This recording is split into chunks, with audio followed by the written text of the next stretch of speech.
Hi there everybody, this is Dave and welcome to New RPG News. We have a bunch of stuff to talk about today, from some mobile games coming and going, to some other games getting cancelled, to Kingdom Hearts 4 and a huge sale going on Amazon, as well as a whole bunch of other stuff.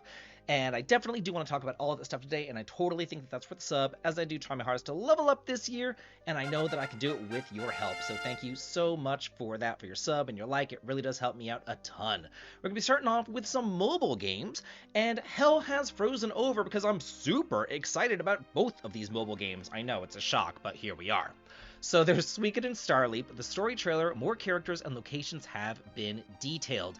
This was revealed just the other day. This is a free-to-play RPG for iOS and Android. So we do have some information on some various characters, such as the hero's younger sister and the childhood buddy, but the most important thing to me, or at least the thing that really stood out to me, was Odessa, Flick, and Victor. So if you don't know who they are, then you never played the first Suikoden game. So yeah, you get on it, people, get on it.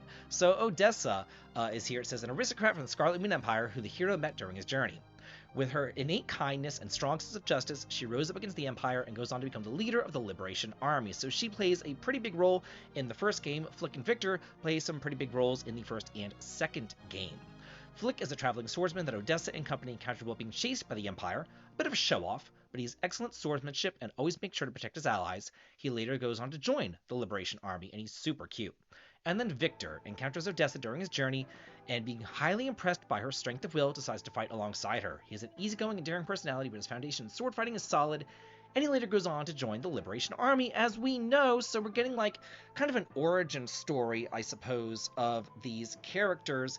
And then, you know, it's kind of like, hey, this is what happens before Suikoden 1. So that's really freaking cool.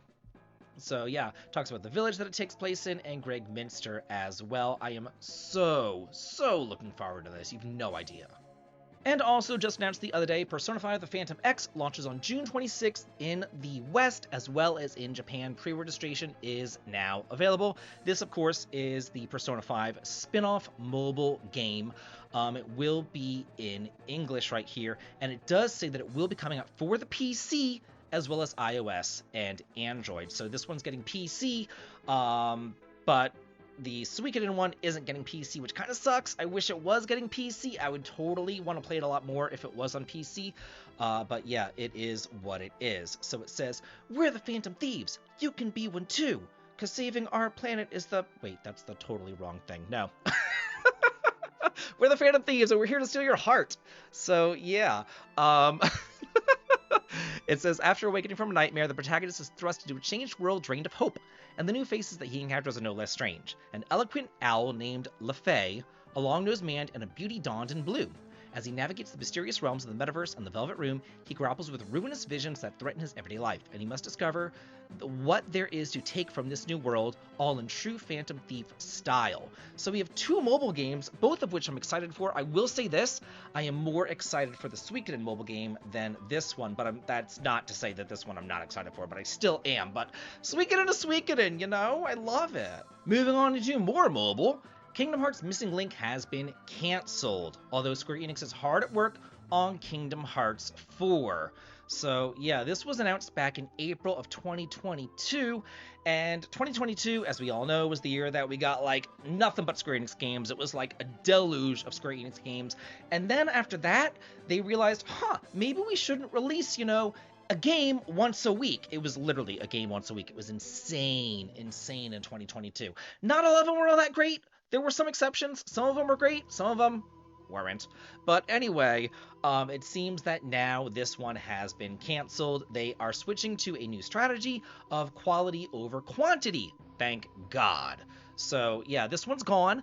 Some people might rejoice about this. Some people might not. But I've just got to say that there's a lot of Kingdom Hearts games out there, and they're on a lot of different platforms, and it's really hard to keep up with where they are and what the order is and what's going on in this story. So maybe trying to streamline the game isn't like the worst idea ever. Yeah, then they went on to just give this big old PR speech about it and all that kind of stuff. But we do have some screenshots of Kingdom Hearts 4, and I did make a whole dedicated video on this just the other day, going over all sorts of different stuff with Square Enix and what they are doing. These screenshots are not like high def screenshots individually. They're released as a collage, so it's really hard to get any kind of like, in-depth look at it and all that kind of stuff. But they did put this statement. It says, "We're currently working hard on Kingdom Hearts 4 and will continue pouring ourselves into the game's development. We're dedicated to making this an experience that lives up to your expectations. We've seen how excited you are, and we're truly grateful from the bottom of our hearts. We're equally excited and cannot wait to share more about Kingdom Hearts 4 when the time is right. Until then, we appreciate your patience. Thank you for your continued support.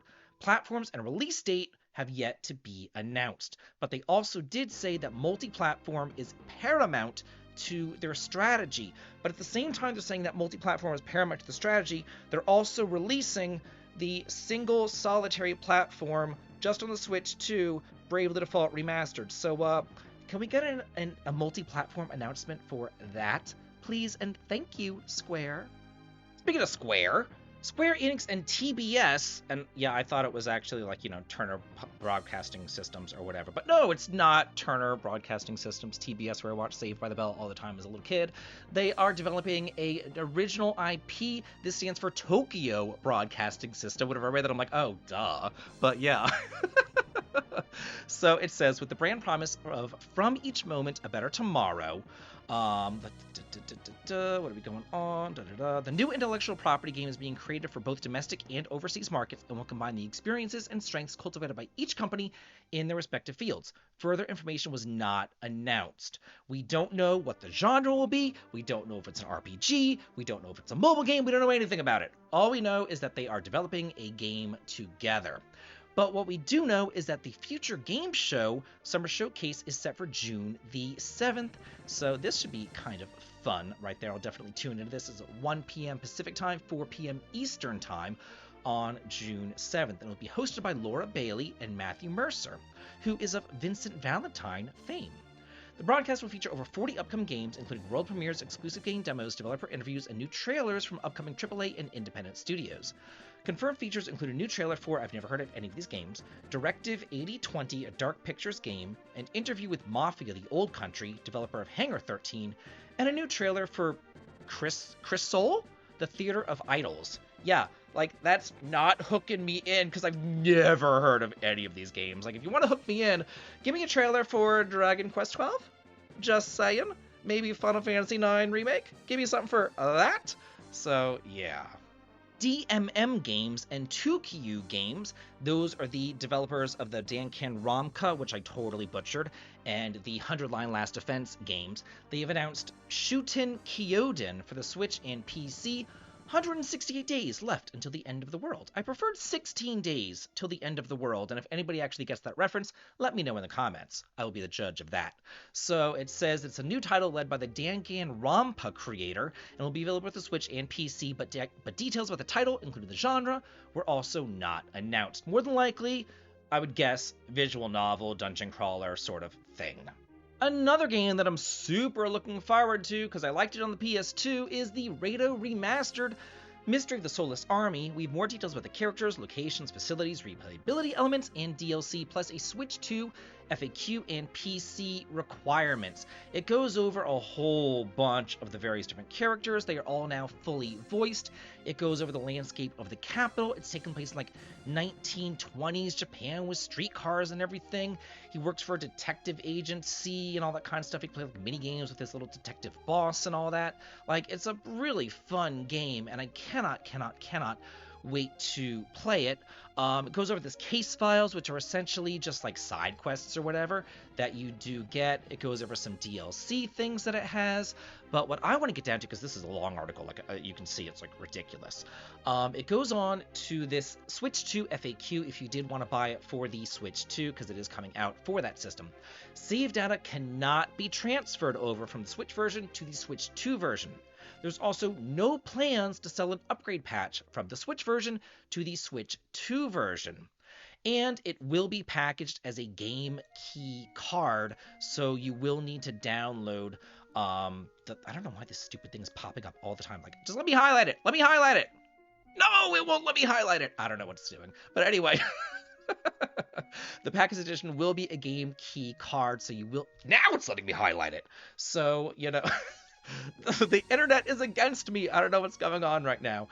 You will need to download the game separately, which kind of sucks and makes me not even want to buy it on the Switch 2. Just saying.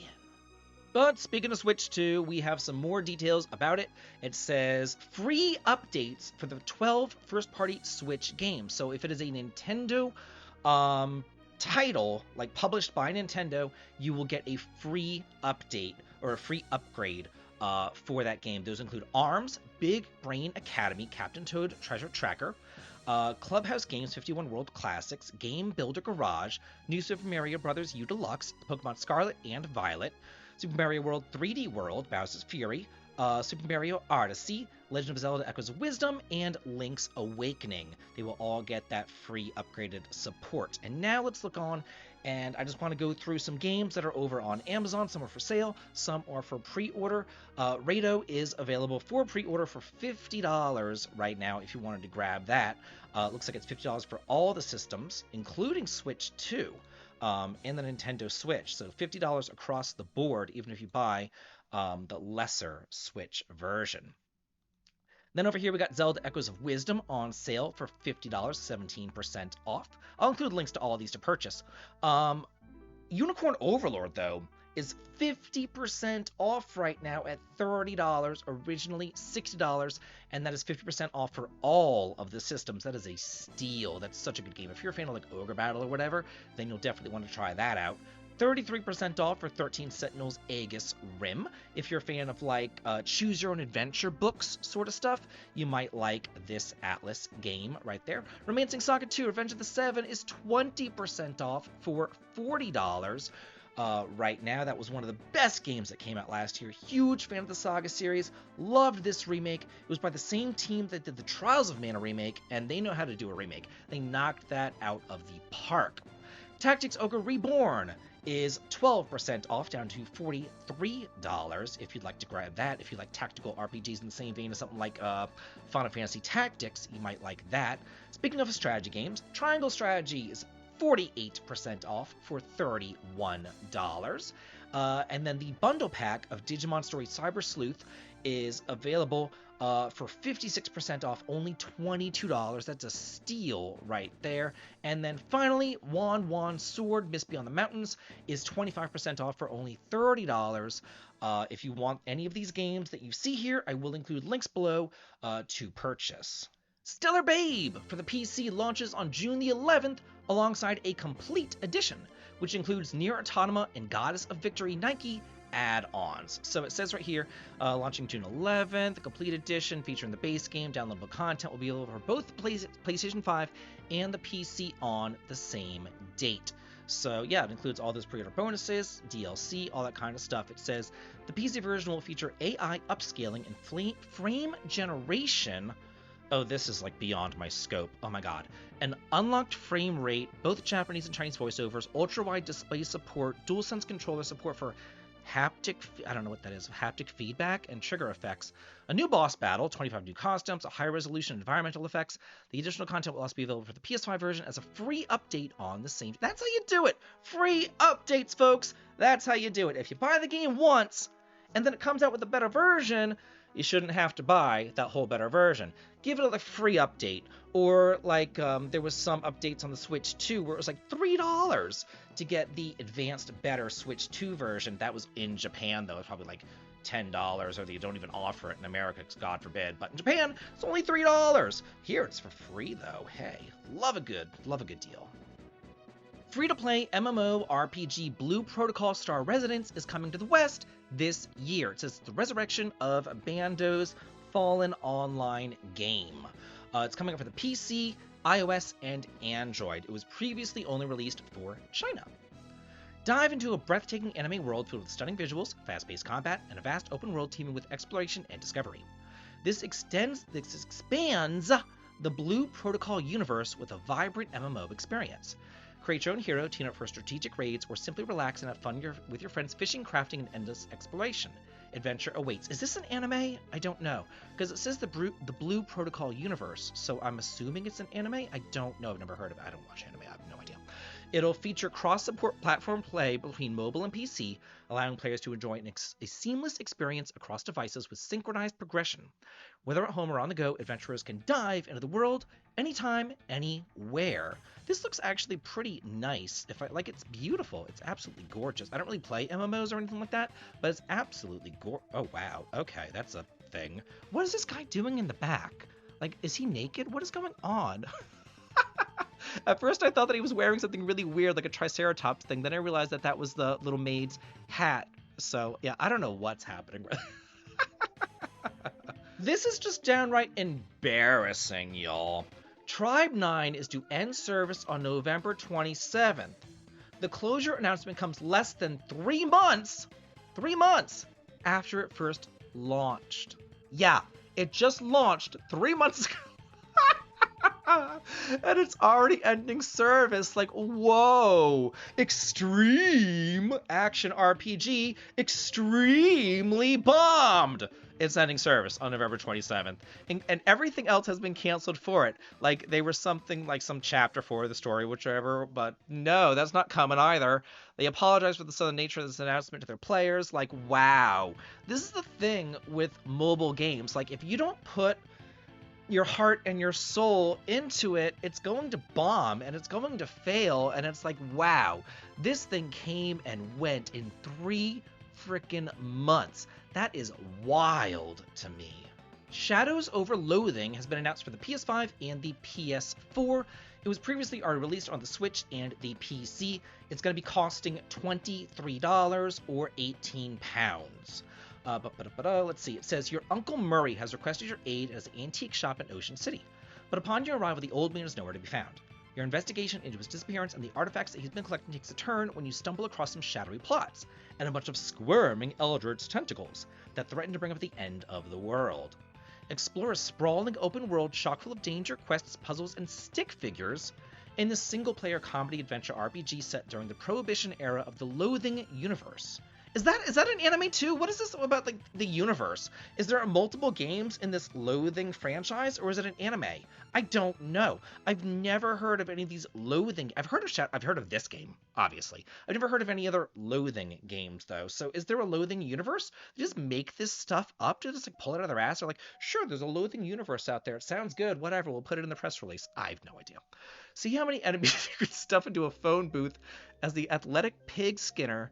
Control the curds and way of the cosmos as the cunning cheese wizard, or march to the beat of your own inscrutable purposes as the hip jazz agent in this Loathing universe. Here we have another semicolon RPG, Death End RE Quest Code Z, coming to the PC in 2025. These came out like sometime around, I swear to God, it was like when the PC, or not the PC coming out, the PSP. When the PSP started coming out and I was looking through all these RPGs over at GameStop, I noticed all these semicolon RPGs and I was like, what are they? And I started playing some and looking up reviews and they all had the most terrible reviews I've ever seen in my entire life. So I was like, oh, they all must suck. But I guess for whatever, the semicolon RPGs are keep on coming. And it's by Idea Factory because, of course, it's by Idea Factory. So anyway, step into a tale of parallel universes. Iris was born in world DE1, a world that mirrors Earth in the 2000s. With her birth, a series of tragic loops was set in motion, which were gradually unraveled by the efforts of Arata Mizunashi and his team. With her goodwill restored, Iris created a copy of world DE1 named World DE 1.5, like, oh my god.